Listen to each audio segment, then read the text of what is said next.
Good morning. This is our daily analysis from NFT Gallery Japan. Metaverse. NFT. Evolution is here. Please educate yourself and catch the train. Today's subject is fashion. Fashion industry is going to be as important as game industry for the future of NFT. Before going to today's question, I do want to mention that this is not a financial advice. Metaverse and NFT bear high volatility and risk.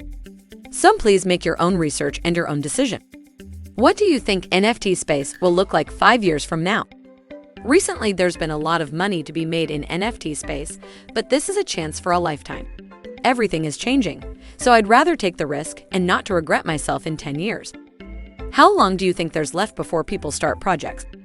Crypto market goes down, or current the hype dies out? I don't think NFTs are going anywhere. Imagine your watches are NFT. You can forge papers, but you can't forge NFT. This is where the space is going to go eventually. Do you think about what it takes to make a project succeed and provide future opportunities? You'll never know what doors this could lead to. I bet it made you feel really fulfilled. RTFKT gained popularity selling CryptoPunk sneakers, recently dropping one of the most anticipated NFT collections, Clone X. Now the terms weren't disclosed, but this company was said to be bought out for between $200 to $500 million by Nike.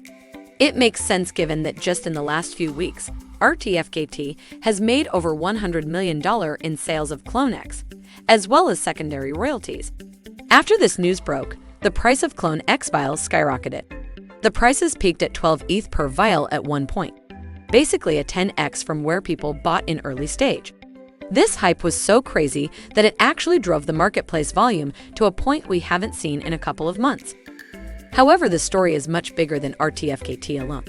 In line with previous announcements from other global brands, this news does come up after in a series of world-shifting decisions that the fashion industry will go into NFT and Metaverse.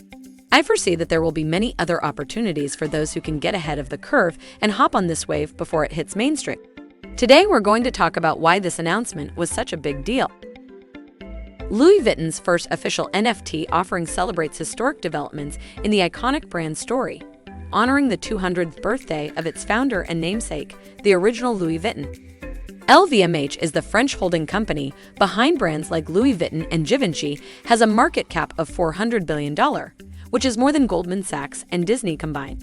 There are other massive brands like Nike, which is at $260 billion, and Adidas at about $50 billion, and all in the fashion industry generated $2.5 trillion in global annual revenues prior to the pandemic. That's more than double the amount generated by Apple, Facebook, Microsoft, Google, Amazon, and Netflix together. These companies all want to be seen and remembered. And now they're realizing that a lot of this attention is going online, first with gaming and social media, and now with Metaverse. This is why Balenciaga is partnering to produce skins in Fortnite. Nike has partnered with Roblox to create Nike Land, a virtual world for fans. The company filed patents for NFT trademarks in the same year. Professional brands are also recognizing that they can create exciting new marketing opportunities if they partner with these platforms. For example, Adidas recently partnered with Boarded Yacht Club to purchase an ape of their own, and Burberry partnered with NFT Games Blanco's Block Party to sell a cosmetic skin bearing their branding. NFTs and Metaverse have been a top concern for these companies. It should only be a matter of time before a brand like Gucci starts to normalize the sale of tokenized items. Vice presidents of these companies have been talking about this as a key area for brands to invest in the future. On one side, you have people calling this all a scam. On the other side, you have these mega corporations with their teams of analysts realizing that they have to get a C on this train before it leaves the station. The reasons behind this are plentiful, but here are a few important ones. First of all, it is obvious that a lot of attention going from the physical world to the digital world. The more important change that I'm noticing is the quiet surge in digital identities. We've had online avatars for years. You can go back to World of Warcraft, for example. For those looking to shift their focus from numbers and statistics to more social aspects of the game, such as their online persona, what gear they wear or identify with. These were self-contained avatars, limited to inside of one game, and users didn't really own it. If the game banned you, you would lose access to this character, along with any items that you purchased.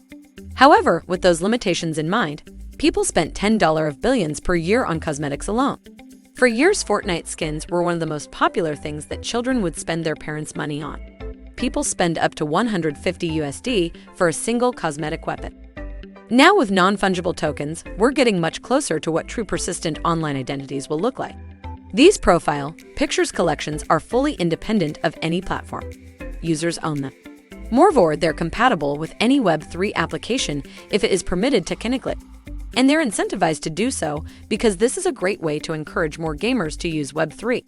This is why any local brands partner with a collection like Bored Ape, because brand instantly convert a large number of the holders to new clients. There really isn't a way for shops offline to get as many impressions as the profiles on social media. Jay-Z, for example, has 88K followers on Twitter. Consider Jay-Z as punk on Twitter, and how many people see this on the regular basis. Even though he barely ever tweets, it's not a secret that people are going to start associating punks with Jay-Z since he's been such an influence. And if well-known brand can get into this position, marketing for their products will double. People are caring about their digital identity more right now, maybe even more so than their physical identity. The reason that the use of digital wearables is going to be a major trend is because it's much more profitable than the traditional physical fashion business model. Did you know that there is a variant of the iconic Birkin bag that has been specifically designed to exist in virtual space? As expensive as the real one. If you want to make a physical product out of your idea, you're going to need some expert advice.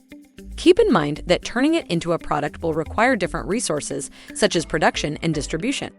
On the other hand, if you want to sell digital products online, all what you need is creating a digital product. This is purely a question of margin and profit.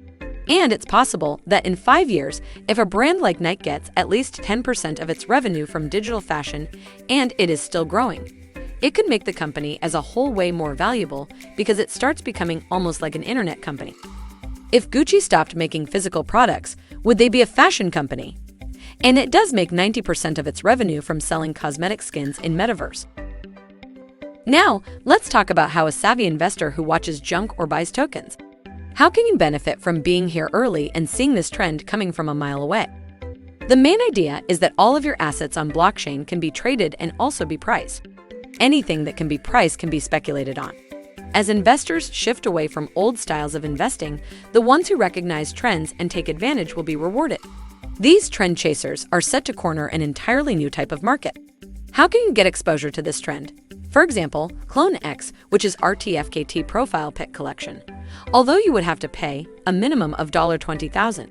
One can't really say for sure, but given this how much it costs and the future it offers.